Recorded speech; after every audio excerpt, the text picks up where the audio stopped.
Welcome to the Memorabilia Network. I'm Dan Nellis. Joining us today, we have the pleasure of the company of Mr. Tom Chen. Hello. Tom, nice to see you. Yes. So we wanted to talk to you today because you had a very unique and interesting relationship with Muhammad Ali. Yes. And you knew him for almost 3 decades, I believe, correct? Yes. So when did you first meet him? And also, too, I want to find out about what sort of led you to be inspired by him or why he became one of your most favorite athletes. Yeah. This goes back way, way long ago. I actually just turned 55 last week. Oh, happy birthday, belated. Thank you. Thank you. We have the gift waiting outside for you when we're done. Love it. Mm-hmm. I actually grew up doing baseball card shows. Okay. And here in California? Southern California. Yeah. Met Harlan Warner when we were both 15. Oh, wow. Okay. So that's 40 years, I guess, if my numbers are right.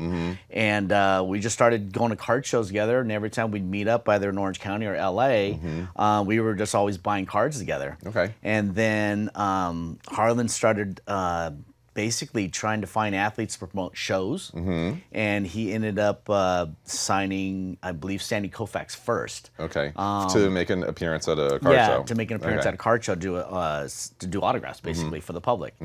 And he somehow got Muhammad Ali. And I don't know if was that a rare occurrence? I think at that time, Muhammad had never done a show before. Oh, okay. So it and was what sort of era was this? What year are we talking? This would have been probably the end of the late 80s, I believe. And basically, he was able to get Muhammad Ali to come to a show. Wow. And at that time, that was his first show ever. And it was absolutely mind-boggling. I mean, people were just like, "Oh my God, it's Muhammad Ali!" You know. So they were awestruck. Everyone was. Right. Yourself included. Obviously. Including myself. Yeah. I was so nervous. And Harlan asked me to help him out with the show at the time. And that's basically, how the whole Ali situation came out. So you met him at that show. I met him at the show, helping out Harlan, and he just says, "Hey, you know what? Help me do these card shows, and I think if I can get Muhammad to do more, let's do it." Okay. And I was like, absolutely. So that was kind of like my first kind of real introduction to Muhammad. I was nervous as can be, and then he asked myself to go to dinner with him and Muhammad and Muhammad's wife Lonnie. Okay. And I was really nervous. Right. And that's basically, it was a show, I believe it was in San Jose. Okay.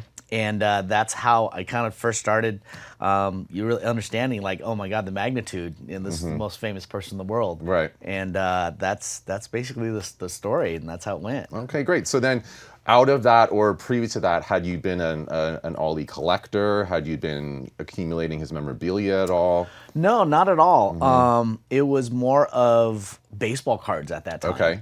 So it just so happened that Harlan decided to kind of branch off and bring in somebody totally different, because it was always the baseball players that kind of came in. Right. At that time, I remember in the mid '80s, like '85, Pete Rose was like the biggest thing. Sure. He was breaking the all-time hit record. That's right. And so one of our other friends had him at the show, and but overall, it was more of somebody totally different. And I actually came over here from Vietnam in '75. Oh, wow. So I was able to watch a couple of his fights. Okay. And I was like, oh my God, here he is, And so that's pretty much how the Ali story is for me. Okay. And so then after that, after San Jose, after dinner, did you get over your nervousness, by the way? Not for a few times. Were you able to finish your meal? I was. It was one of those... at that time, I'd been around celebrities before, right, with the card shows with the baseball players, but it was nowhere anything that you can even compare. Right. We were at the restaurant, walked in, and the whole restaurant literally stopped. Just stopped. Yeah, I can imagine. And everyone from the kitchen help to the waiters to the patrons that were sitting there having dinner, everybody was just literally like starstruck. Right. And it was more of just like, oh my God, I can't believe I'm seeing this person here. Right. And it felt very, very different to be eating at the same table. Sure. And everybody, you just feel like everybody's eyes are on you. Right. And so I'm sure they were probably figuring out, wait, who is this 20-year-old kid having dinner with Muhammad Ali and his wife and Harlan at the time, because we're the same age. Right, right. So I think that was very, very cool, but yet Yeah. it was kind of different for me, obviously. Well, and you got a sense of the magnitude of exactly who he was and how much attention he would draw wherever he would go in the Absolutely, world, right? absolutely. So then, after that dinner in the preceding years, you had more interactions with Muhammad from time to time, or? Yeah, it just kind of grew at that time. I think Harlan started basically representing him more and more.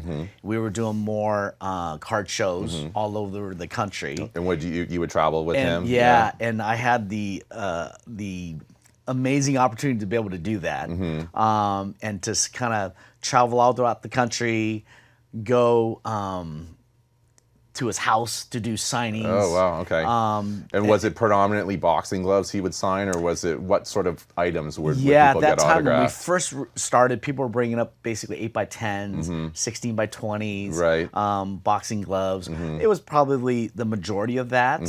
And then as we went through the years, collectors started wanting different things, and it was of something different than an 8x10, 16x20. So they got like statues and just figurines and stuff like that.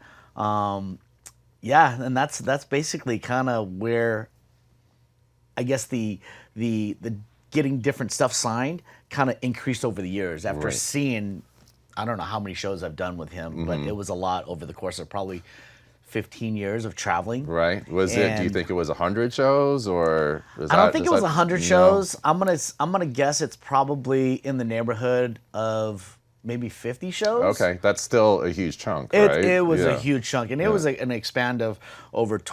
I'm gonna say 15 to 18 years, I think, and then towards the end, it was mainly private signings. Right. It was harder Right. for Muhammad to travel, and he just didn't want to go or what have you, and so we went to his house. We went to the farm in Berrien Springs, Nice.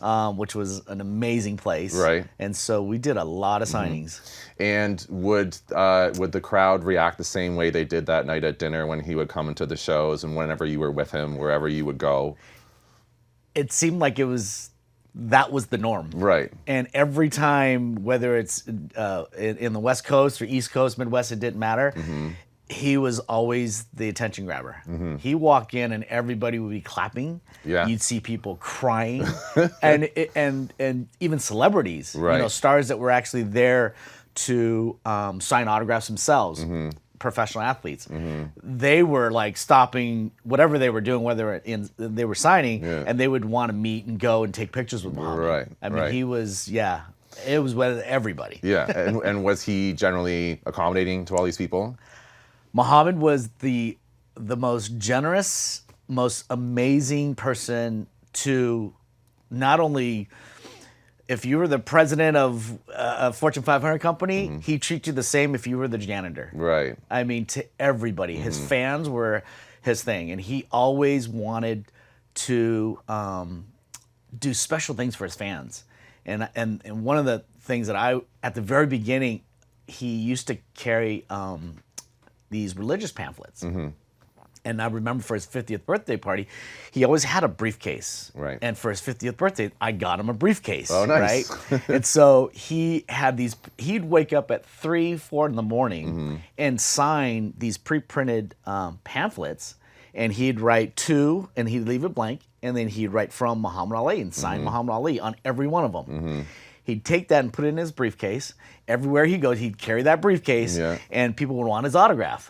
He would pull out the pamphlet, Yeah. and he'd, Dan, Yeah. what is your name? Yeah. And he'd write your name, and he'd hand, and people were just like, oh my God, I got an autograph. Right. And it was just amazing what he did. That's incredible that he would take the time to do that. Like, knowing the amount of attention and the amount of people that would want even a second of his time or to shake his hand or anything. Yes, like that. yes. It was.